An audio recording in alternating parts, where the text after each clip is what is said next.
Somebody plug in wireless.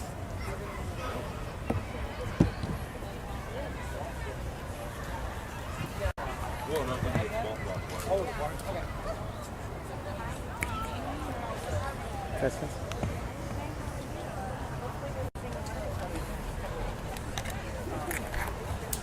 I know this is like a good,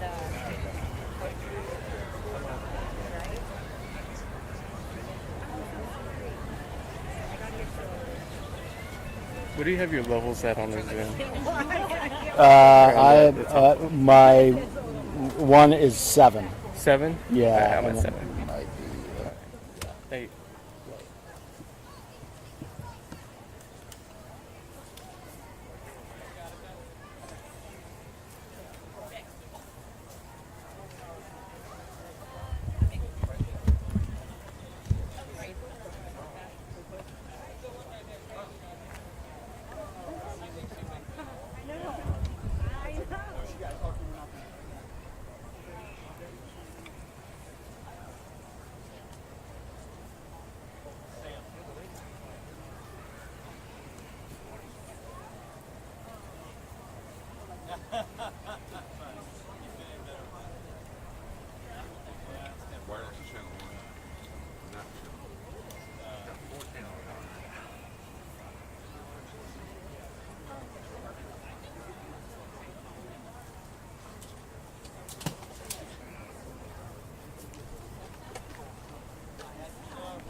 Yeah, somebody on the back.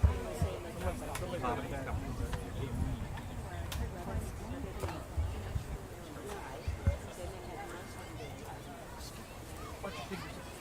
Come right up through here.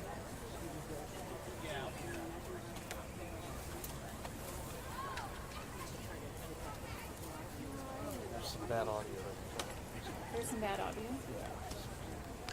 For everyone or for you? We're all getting a hit, so I'm trying to go with hard cable. So.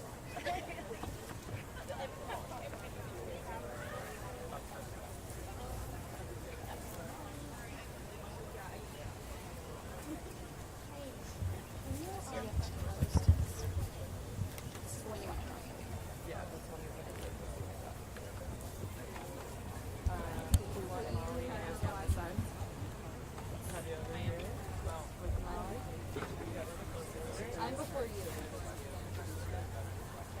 So I'll get here. Okay.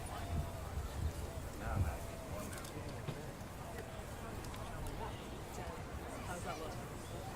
Yeah. Jeff, where you at? This here. Jeff.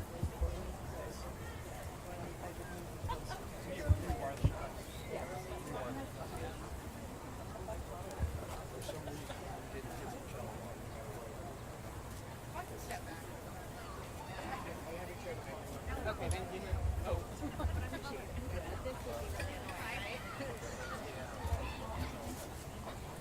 All right. Good afternoon. Can you all hear me okay? Great. All right. Thank you for joining us today in front of the Texas Capitol. I'm Kelly Krause with the Center for Reproductive Rights. We are a global nonprofit that uses legal advocacy and the power of law to protect reproductive rights around the world, including in the US and here in Texas. We recently argued the Supreme Court case Dobbs v. Jackson Women's Health Organization, in which the court made the radical decision to overturn Roe v. Wade. As you know, abortion is now banned in Texas. The women behind me have suffered unimaginably because of these bans. And today we are filing a lawsuit on their behalf against the state of Texas. Our president and CEO is going to tell you more about this lawsuit, and then you'll hear from each of the plaintiffs about what they went through and why they have decided to join this lawsuit. At the end, we will have time for questions as well. I will now hand it over to Nancy Northup, who has been president and CEO of the Center for Reproductive Rights for 20 years. Good afternoon. I'm Nancy Northup, President and CEO of the Center for Reproductive Rights. The Supreme Court's unwarranted reversal of Roe v. Wade has resulted in a health care crisis in states across the nation, including here in the state of Texas.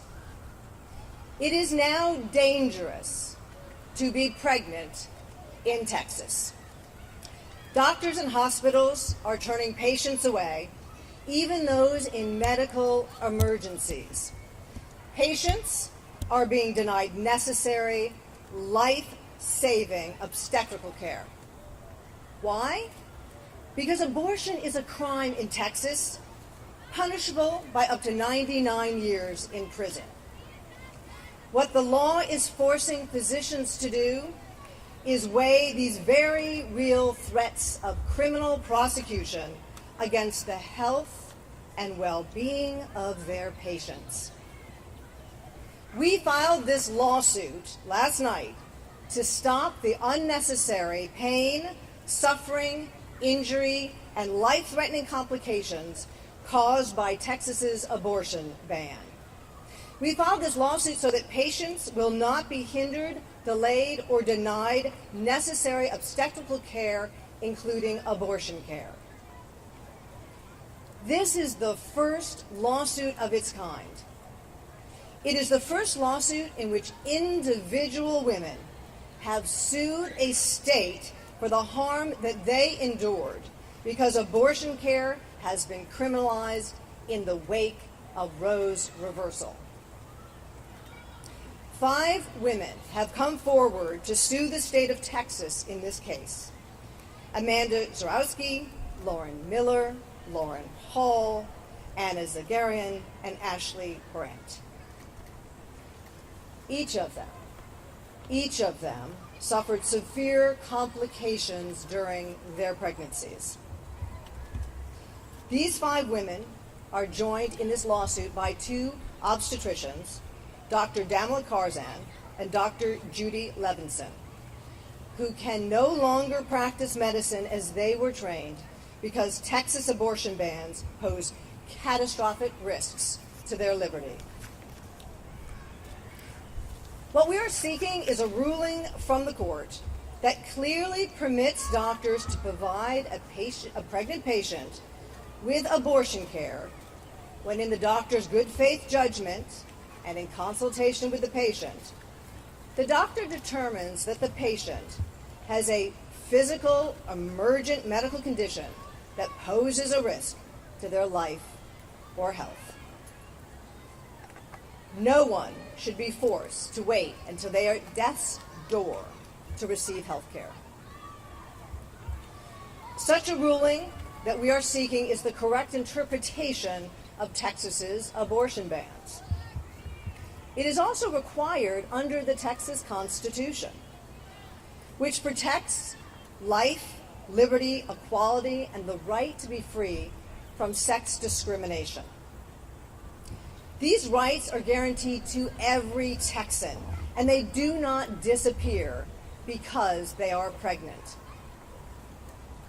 Right now, abortion bans are exposing pregnant people to risks of death, illness, and injury, including the loss of fertility. Contrary to the stated purpose of furthering life, abortion bans are making it less likely that every family who wants to bring a child into the world will be able to do so and survive the experience. These women you will hear from today represent only the tip of the iceberg. This is the first lawsuit in the nation, but tragically, it is unlikely to be the last. This lawsuit, Zurawski versus Texas, seeks to rightfully return the life and death medical decisions to patients and their doctors, and not leave them up to politicians and state officials. Now I would like to ask Amanda to come to the mic. Thank you. Hello, my name is Amanda Zurawski, and I'm here to tell you a little bit about my experience with the Texas abortion bans. Thank you for being here. Indulge me for a moment and close your eyes. Picture someone you hold incredibly dear. Can you see them? Good. Now imagine someone telling you that you are going to lose that person in the very near future, but they can't tell you exactly when or how. And on top of that, there's a very high likelihood that you will get extremely sick, maybe even near death, as you wait for that person you love to die. Sounds like a pretty sick and twisted plot to a dystopian novel, but it's not. It's exactly what happened to me while pregnant in Texas. About 6 months ago, I was thrilled to be cruising through the second trimester of my very first pregnancy. I was carrying our daughter, Willow, who had finally blissfully been conceived after 18 months of grueling fertility treatment. My husband and I were beyond thrilled. Then, on a sunny August day, after I had just finished the invite list for the baby shower my sister was planning for me, everything changed. Some unexpected and curious symptoms arrived, and I contacted my obstetrician to be safe, and was surprised when I was told to come in as soon as possible. After a brief examination, my husband and I received the harrowing news that I had dilated prematurely due to a condition known as cervical insufficiency. Soon after, my membranes ruptured, and we were told by multiple doctors that the loss of our daughter was inevitable. I asked what could be done to ensure the respectful passing of our baby, and what could protect me from a deadly infection now that my body was unprotected and vulnerable. My healthcare team was anguished as they explained there was nothing they could do because of Texas's anti-abortion laws, the latest of which, by the way, had taken effect 2 days after my water broke. It meant that even though we would, with complete certainty, lose Willow, my doctor could not intervene as long as her heart was beating or until I was sick enough for the ethics board at the hospital to consider my life at risk and permit the standard health care I needed at that point, an abortion. So even though I had lost all of my amniotic fluid, something an unborn child simply cannot survive without, we had to wait. I cannot adequately put into words the trauma and despair that comes with waiting to either lose your own life, your child's life, or both. For days, I was locked in this bizarre and avoidable hell. Would Willow's heart stop, or would I deteriorate to the brink of death? The answer arrived 3 very long days later. In a matter of minutes, I went from being physically healthy to developing sepsis, a condition in which bacteria in the blood develops into infection with the ability to kill in under an hour. I spent the next 3 days in the intensive care unit, surrounded by my family who booked last-minute flights because they feared for my life. I spent another 3 days in a less critical unit of the hospital, all because I was denied access to reasonable health care due to Texas's new abortion bans. What I needed was an abortion, a standard medical procedure. An abortion would have prevented the unnecessary harm and suffering that I endured. Not only the psychological trauma that came with 3 days of waiting, but the physical harm my body suffered, the extent of which is still being determined. I needed an abortion to protect my life and to protect the lives of my future babies that I dream and hope I can still have someday. 2 things I know for sure. The preventable harm inflicted on me will medically make it harder than it already was for me to get pregnant again. The barbaric restrictions our lawmakers have passed are having real life implications on real people. I may have been one of the first who was affected by the overturning of Roe in Texas, but I'm certainly not the last. More people have been and will continue to be harmed until we do something about it. The people in the building behind me have the power to fix this, yet they've done nothing. In fact, they're currently trying to pass even more restrictive measures. So it's not just for me and for our Willow that I stand here before you today. It's for every pregnant person and for everyone who knows and loves a pregnant person. It is with and for all Texans who, like me, are scared and outraged at the thought of being pregnant in this state that I stand and fight. Thank you.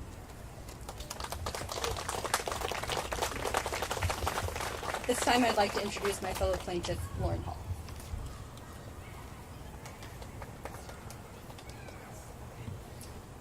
Hello, my name is Lauren Hall. Last year, my husband and I found out that we were expecting a baby girl. We were nervous about being parents, but so excited about this new phase of our lives. We began to prepare, gathering things like a crib, baby clothes, and maternity dresses. We told our families, and after some time, we settled on naming her Amelia. During my visits to my obstetrician, all the tests showed that our baby was healthy. There was a strong heartbeat, and genetic testing didn't indicate any problems. It was when we went in for our anatomy scan at 18 weeks, which is about 4 months pregnant, that everything changed. The maternal fetal specialist sadly told us that our baby had anencephaly, a condition that causes a baby to develop with no skull and very little brain matter. The words she used, incompatible with life, kept echoing in my mind. I became hysterical, and while my husband was holding back tears of his own, he asked the specialist what we should do. The doctor hesitantly told us of our 2 options: wait to miscarry, or seek abortion services outside of Texas. Stunned, my husband asked if there was no exception in the state abortion ban for cases like ours. I knew the answer, but I let the doctor speak, hoping she would offer alternatives or some secret knowledge that we were not privy to. She quietly and carefully explained to us that if we chose to terminate, we would have to leave my lifelong home of Texas. She suggested a few states that didn't have abortion bans, but told us that she would not be able to send our records or make a referral. We were completely on our own. Additionally, she told us to only tell people who were absolutely necessary in needing to know. She instructed us to say nothing to friends or coworkers, say nothing at the airport, and nothing until the procedure was completed. Over the next few days, I could not reach my obstetrician, who had undoubtedly already received the report from the specialist. As my mental state spiraled, I considered checking myself into the hospital in hopes that I could be given a sedative or something to help me calm down. However, not knowing how other providers would react if they learned we were contemplating an abortion, I opted to go without care. The following Monday, my husband and I showed up to our obstetrician's office demanding to be seen and to get some guidance about our next steps, but they refused to see us without an appointment. That evening, someone from the clinic finally called me. She let me know about online support groups for women who chose to carry anencephalic babies for as long as possible, and reiterated that I could not get an abortion in Texas. By this point, we had made our decision and booked an appointment at a clinic in Seattle.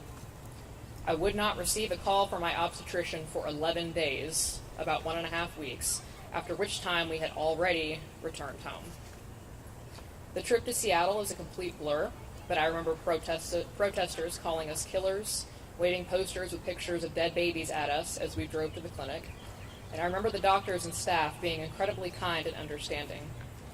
We received outstanding care in Seattle during the most traumatic time of our lives, care I had wished I could have received in my own state. It was not lost on us how fortunate we were to have the resources to make the trip out of state, as undoubtedly countless other families will not have the same options that we did. Now that we are expecting again, a baby boy this time, we fear everything. While I was calm during my previous pregnancy, I now compulsively look up every ache and pain, terrified that I will find myself in this unbearable situation again. Providers are scared to treat cases like ours without guidelines from the state, and more people will suffer and lose their lives if a change is not made. I love Texas, and it kills me that my own state does not seem to care if I live or die. And with that, I'm going to pass it to Lauren Miller.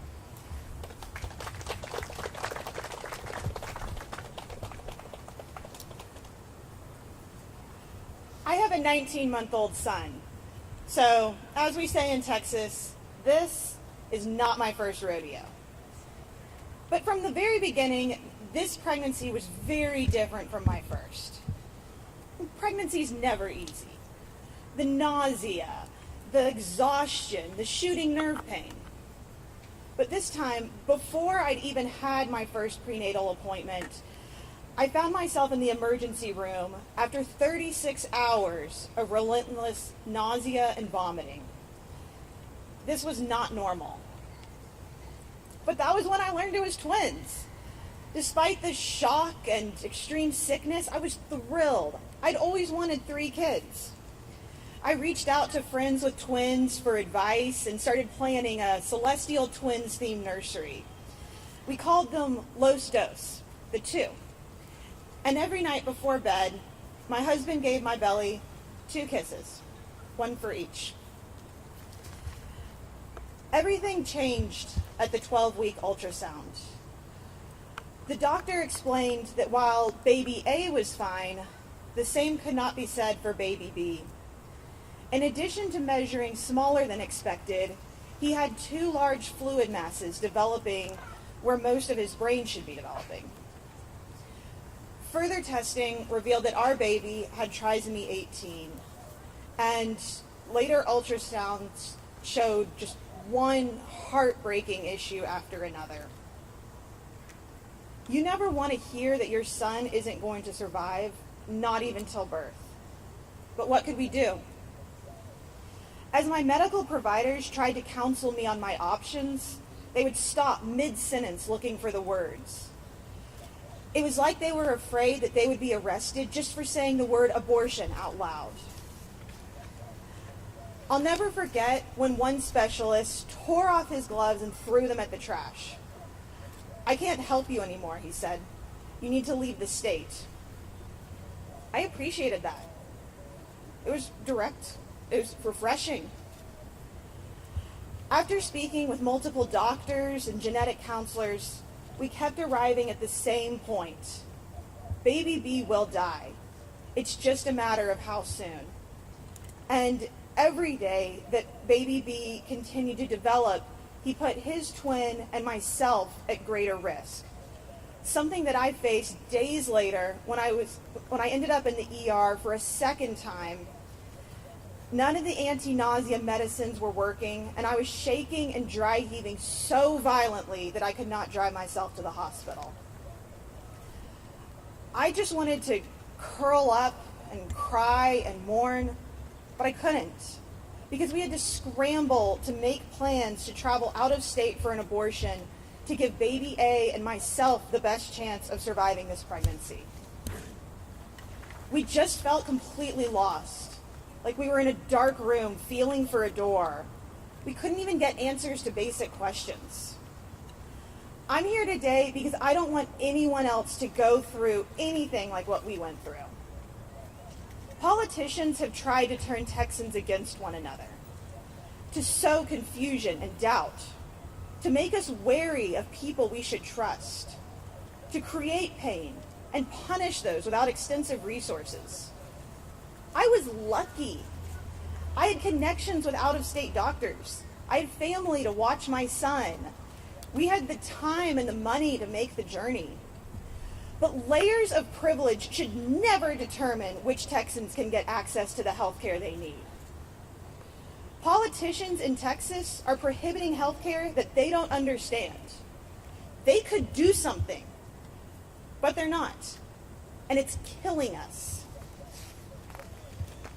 It shouldn't be controversial for an individual to make healthcare decisions for themselves in consultation with their doctor.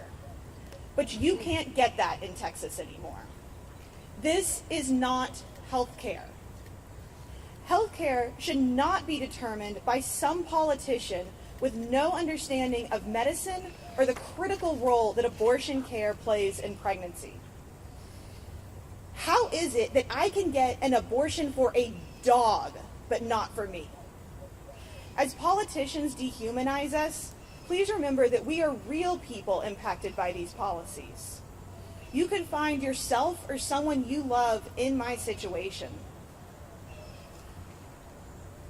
I have lost one baby already.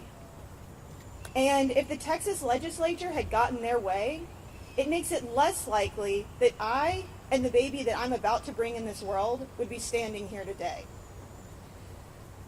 So with that, I'd like to introduce Anna Zargarian.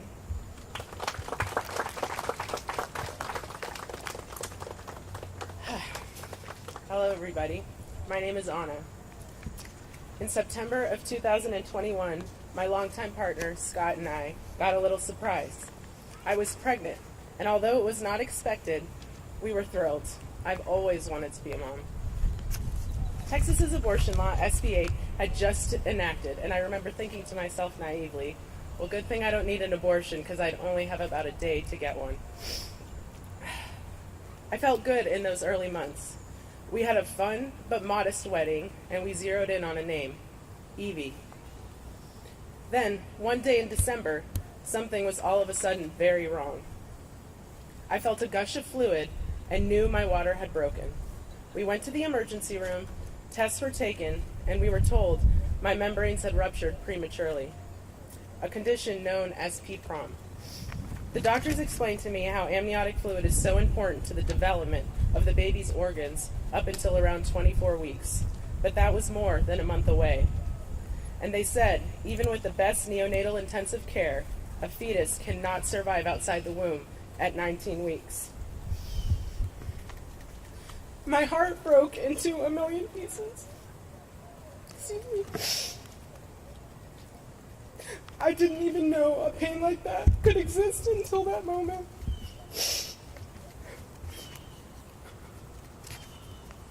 Through my tears I asked, what does this mean now?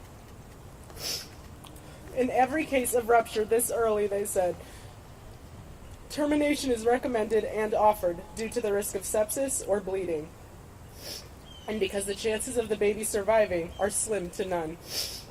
But then they said that under Texas abortion law SB 8, they could not offer me the termination I needed until my life was actively in danger. Because a fetal heartbeat could be detected, all they could do was wait and see if I would go into labor naturally or suffer a life-threatening complication that would allow them to intervene. I was so hurt and dumbfounded, all at the same time. I couldn't understand what was going on. The child I was so excited for wasn't going to live, and I needed an abortion to preserve my health, but couldn't get one in Texas. The serious threat to my body and to my health came as a total shock. I kept thinking, if this goes badly, will I ever be able to carry another pregnancy? More than anything, I needed to be home in the midst of a medical crisis. I begged my doctors to give me the care I needed. Please, just induce me while I'm still strong and healthy. There must be an exception in the situation. They said they wanted to help, but couldn't under Texas law. Where else in medicine do we do nothing and just wait and see how sick a patient becomes before acting? Finally, one doctor told me, you're wasting your time trying to obtain help here at home. So in my cloud of grief, I spent the next few hours coordinating flights, hotels, and worst of all, trying to find an out-of-state abortion clinic that could schedule me immediately. But they were all booked far in advance due to the influx of Texas patients after SB 8. Finally, after explaining my diagnosis and the time sensitivity, I got an appointment. I'm still upset that Texas robbed me of that time to breathe, to grieve, and to take in what was happening to us. Getting on that flight to Colorado was one of the most terrifying experiences of my life. It was like Russian roulette, knowing I was at risk of infection, hemorrhaging, or going into labor at any moment of the 2.5-hour flight. I spoke to my OBGYN the day of the flight to formulate a plan, and made sure to pay extra for seats close to the restroom. I still suffer mental health consequences, including severe PTSD, because I had to fly during a medical crisis. As a human being and a patient, I felt like I had no choice during this nightmare. What I needed most in that moment was the choice that Texas lawmakers robbed me of. The choice to lose my child with dignity and with respect for my body and well-being and future. An already extremely difficult situation had an extra layer of trauma because of medical decisions that were made by lawmakers and politicians and not by me, or based on best medical practice. And that's why I've made this choice to join this lawsuit, so that other people don't have to go through what we went through. People who think overturning Roe won't affect them, either because they can't get pregnant or would never choose an abortion, need to know what is going on because of these laws. Believe me, you never know when you or someone you love will need one. The state of Texas says they want to preserve life by banning safe legal abortions, but I've never felt my life mattered less than it did during this situation. Thank you.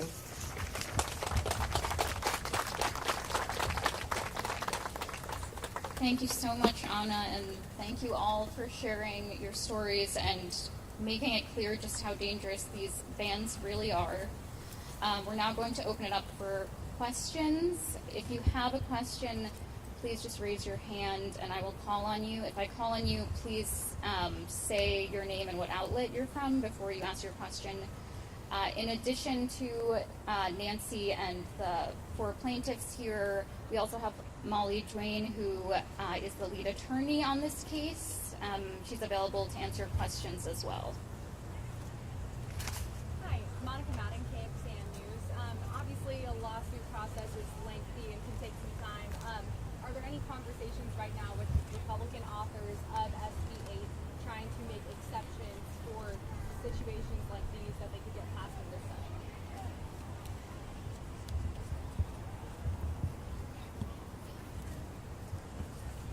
Thank you for that question. What we do know is that the author of SB 8 sent a letter to the Texas Medical Board saying that the situation that Anna and Amanda were in should be covered by the exception. And so that is all that we're here asking for today. If the Texas legislature thinks that any of the people behind me, if their situation didn't count under the exception, then I'd like them to tell us.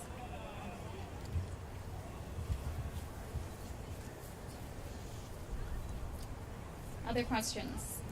Yes. Jack Fink, CBS News, Texas and Dallas. Can a doctor explain to us what they go through at the time where they have these patients and the uncertainty that they have when faced with, the situations that these young ladies went through? Yeah. So there are two doctors in this case who are plaintiffs. They are not here today, but they are both OBGYNs in the state of Texas. Molly, I don't know if you want to speak a little bit to the uncertainty that doctors are experiencing in these kinds of situations. So I'd refer you to the complaint, which covers the situations of the Texas OBGYNs who are plaintiffs in this lawsuit in detail. But in broad strokes, what we have heard from them and from many folks across the state is that physicians are terrified.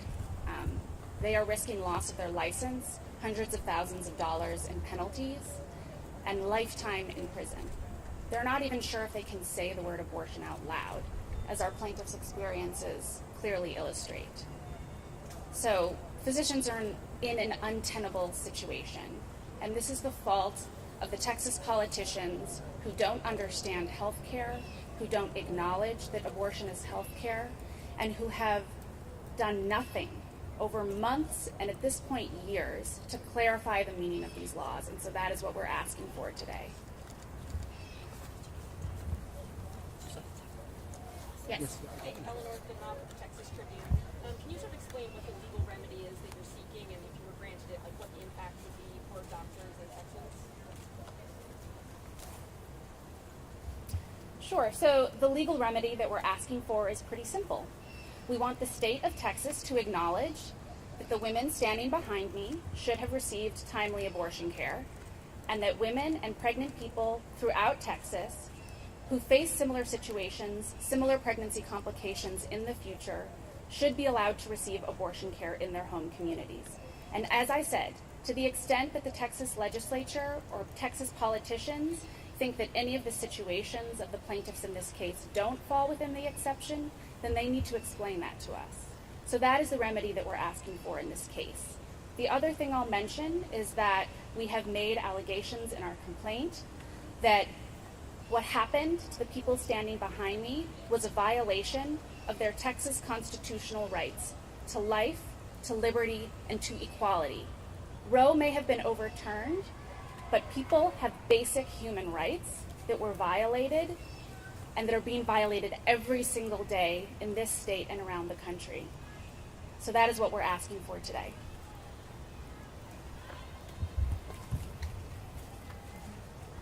Yes. Hi, Amanda, Fox 7 Austin News. We'll be talking to the women of what it's like to be together. I know when they went through these situations, they probably felt so alone. So being able to get together and meet other people and have this almost kind of unfortunate kind of sorority almost, what's that like to kind of be with each other and lean on each other during this tough time? Did you hear that? You want me to repeat it? The question was, what is it like to all be together right now in this moment filing this case that, you may have felt really alone in the situations you were in when you were experiencing them. What's it like now to all be together and filing this case as a united front?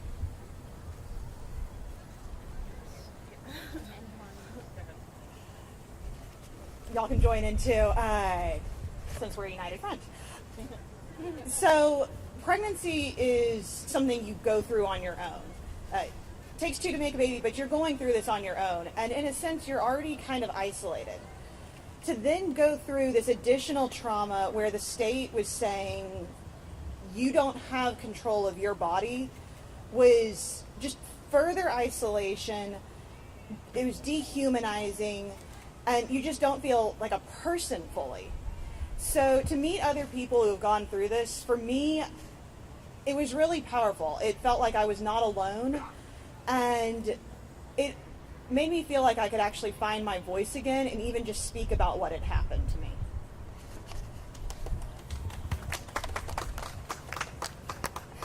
I'll add that none of us want to be here.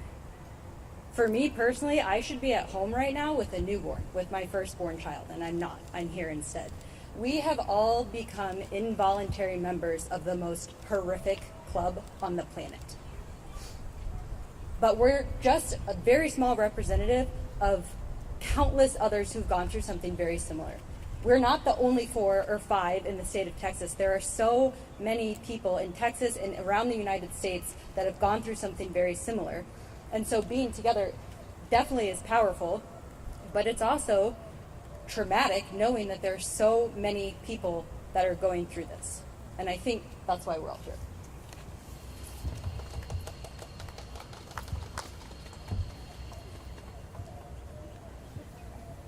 Yes. Hi, Maggie Thompson at the Austin Chronicle. So I wanted to just ask you to tell us a little bit more about the timing. Of course, there are a lot of things that go into being able to file this. Of course, you have to have the right plaintiffs on board and willing to do this and go through this whole process. But why now? Why not a few months ago? What's the timing about?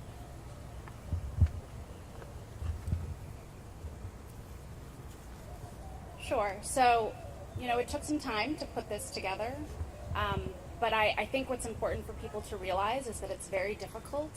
The stigma around abortion in this country is overwhelming. It is really difficult to come forward and tell your story.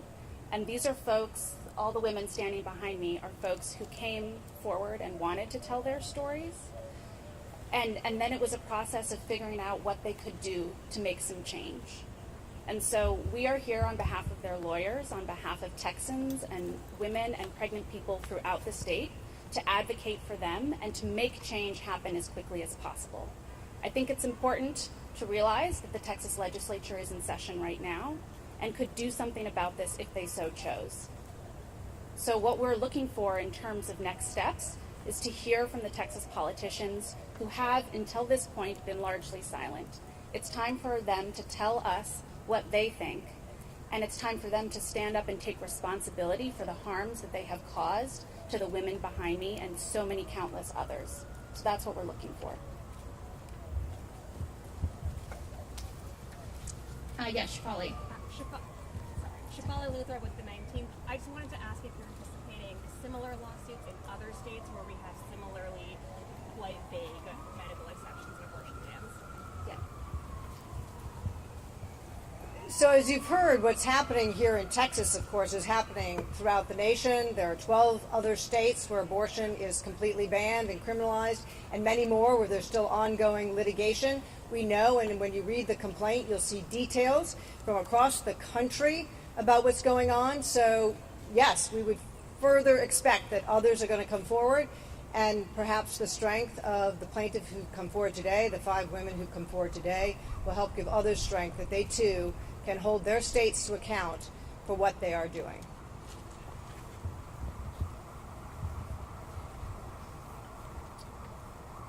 Other questions? Going once, going twice. All right. Oh, yes, over here.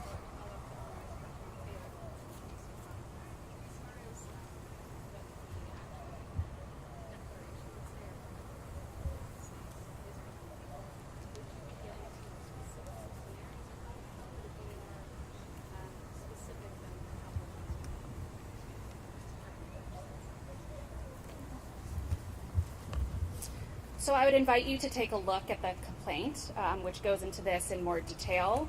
But essentially what we are asking for is for a court to interpret the exception using medical terminology. The law as written does not use medical terminology, which is why physicians have been left floundering to figure out what it is they're supposed to do in these emergency situations. So we have provided guidance to the court to the extent that we are able, but we invite the court to help us craft a remedy that will make sure that the harms that we are seeing every day around Texas and around the country do not continue to happen.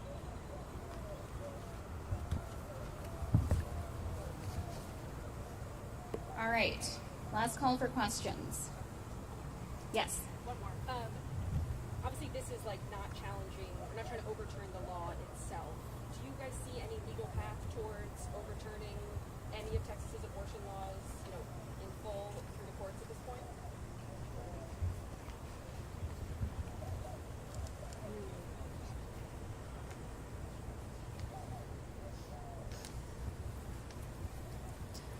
So we're continuing to litigate SB 8 cases on behalf of a physician who was sued under that very strange bounty hunting scheme that we are all living under.